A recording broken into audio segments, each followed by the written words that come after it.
Hello, hello. Île La Baume.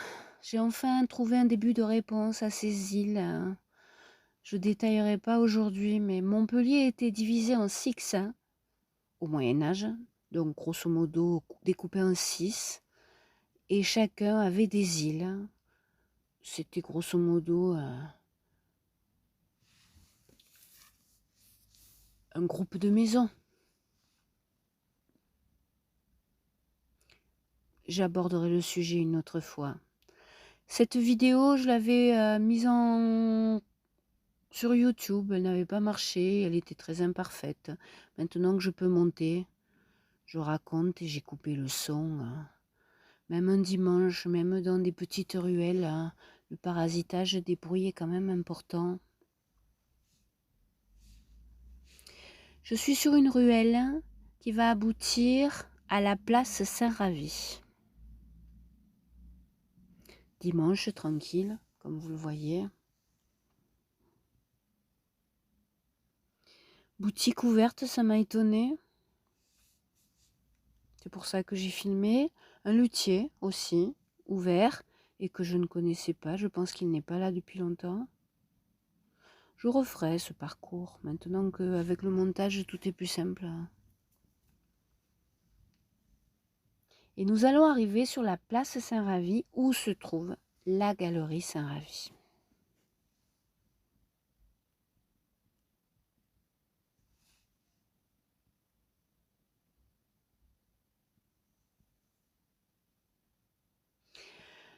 Place où il y a normalement des terrasses de restaurants, mais dimanche à Montpellier, c'est très calme.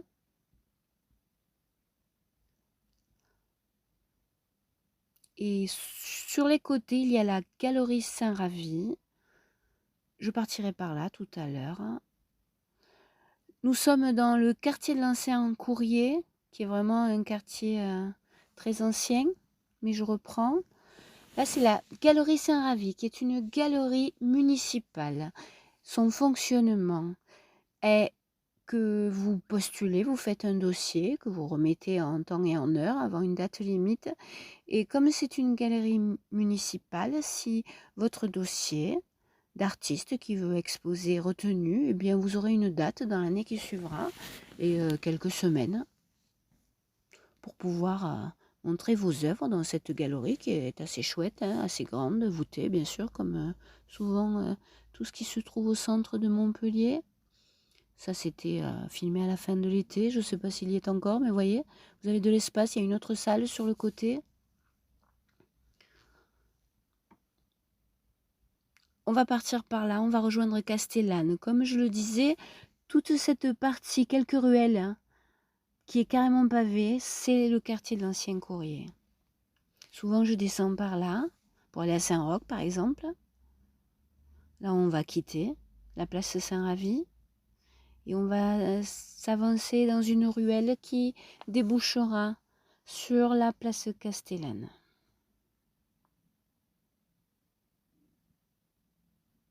Toujours ce sol pavé.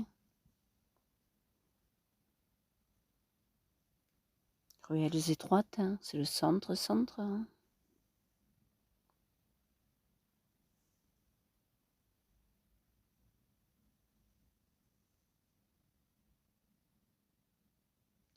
Là, c'est Saint-Ravi. À nouveau. Et puis dans quelques mètres, on sera dans un autre univers.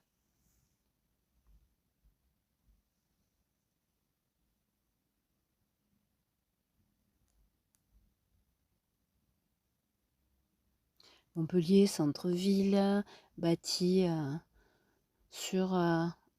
en particulier sur le pèlerinage de Saint-Jacques de Compostelle et l'accueil des pèlerins.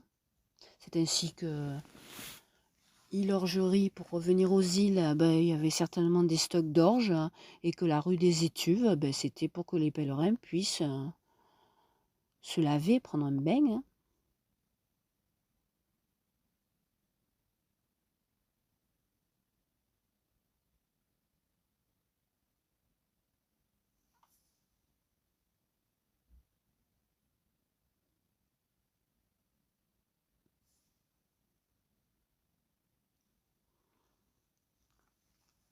quartier ruelle tranquille parce que dimanche et pourtant il y avait des bruits de travaux, toutes sortes de choses et là,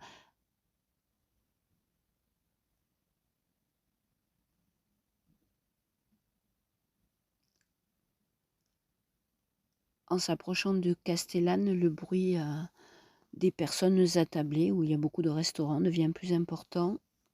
Sur le côté, c'était une ancienne droguerie qui était un des piliers de la ville qui apparaît dans Didier, dans le film, et qui là est en travaux. Rue du Bras de Fer, que j'ai évoqué dans une autre vidéo, et puis la place près des Halles, qui n'est pas absolument un lieu touristique, mais où il y a toujours beaucoup de monde et des touristes. Et à nouveau, À suivre.